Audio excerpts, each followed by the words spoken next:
4-kilometer map, small enough for teams to basically go anywhere. So we will get to have, of course, a map when it comes to the first time that we've seen it in this tournament with huge indicative value when it comes to data collection and all that stuff. So we have a good distribution, very colorful Sandhawk that we've seen so far. DRS will claim Camp Bravo, and I think that's the drop for the PNPL South Asia anyway. And we see a little bit of clash. Revive is coming through and second shot down, but Amoli is there. That's going to put him out of his own safety position. And now Ezzy has the upper hand by saving. That's knocked again. How does this get allowed through? And how is Ezzy in a 1v1 for so long?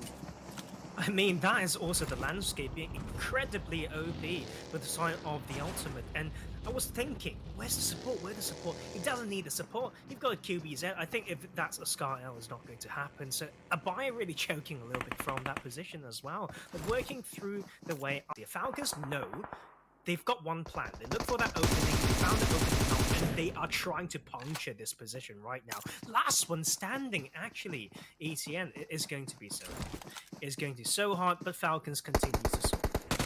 And Falcons will confirm over the kill onto Bronsberg. Down he goes, and Essen cannot defend. So Virtus Pro, I think the undoing of this was, again, they were slightly slow when it came to the rotations. They didn't go across the bridge. They tried to be almost obvious in a way, but instead they get called out by Falcon. And the same thing is happening here against Yala in T2K, because Killers, unfortunately for them, they're caught on the edge, still, I think, around the edge of Yala, who are 360ing them, but are not there onto D. 777 is going to open up so many more avenues for them, as now Yusuf was coming up and alongside. They needed to defend for a little bit longer. They couldn't. Only one medkit is all Lazy Boy has, and I can't disagree with that, as they come in as well, getting an opening knock. No, it's going to be a trade. It's going to be a bit of a battle around Camp Charlie Bridge. Is it too early, though, phase 3, to be going for those healing strategies? Could be, or maybe it is going to save them, considering on the front line of battle, they seem to be getting blown up. Of course, they have already lost one of their players. They barely, of course, keep Marshall alive as well. They try to answer back, but they're inside the blue, so they are taking out consistent damage. Triple D also going to fall down there to Sudo. A 1-for-1 trade as it is fired back by Ahmed. He's got to blast down that first kill. It's going to be so hard for multiple teams as we see Twisted Mind continue to hold down this. It's a beautiful assassination. They've got that Shwai Rock there in control themselves. They've got also Triple D, unfortunately pushed too far, as it will now be Catan who take another back for Sudo. Is he 1-1 fight so far? Seems to go equal into the second, possibly as Catan almost gets knocked again by a rogue grenade.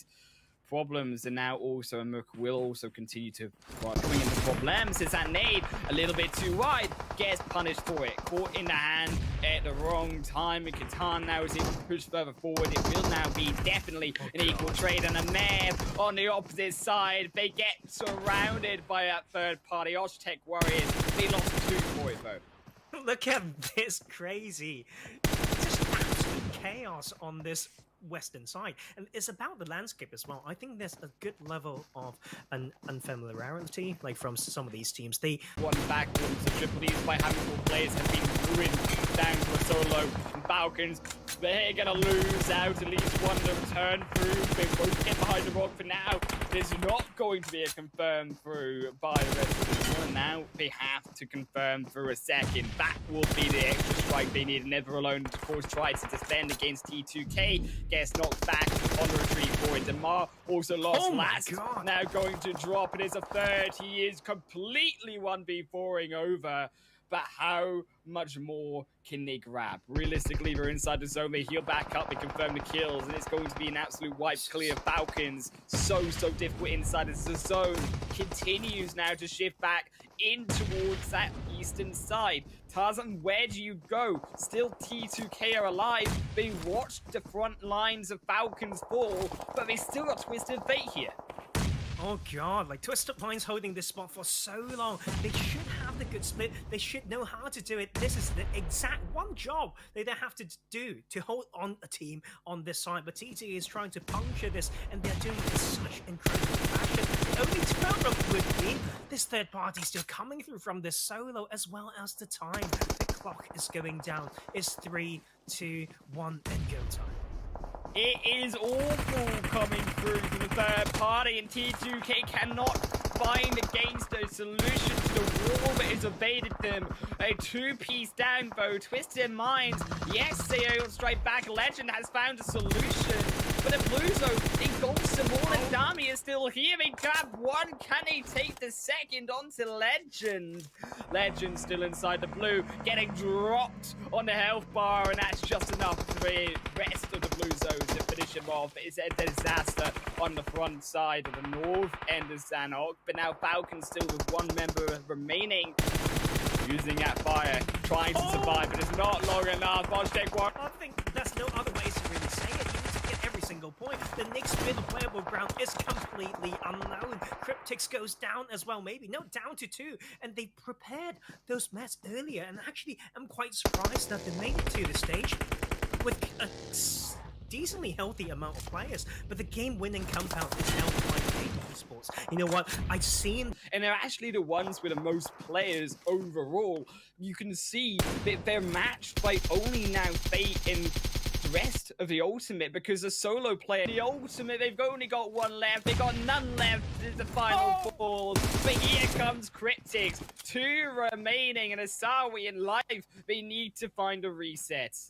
Going to be a 2v3. I think the reset can come through. But the circle is just a few meters away. Those meters are so far. But you can see Marshall only got three bandages. The first is in the hands of another player, and Leif using that close range 4 times as well. This is going to be so close. That is not a nade that you want to miss.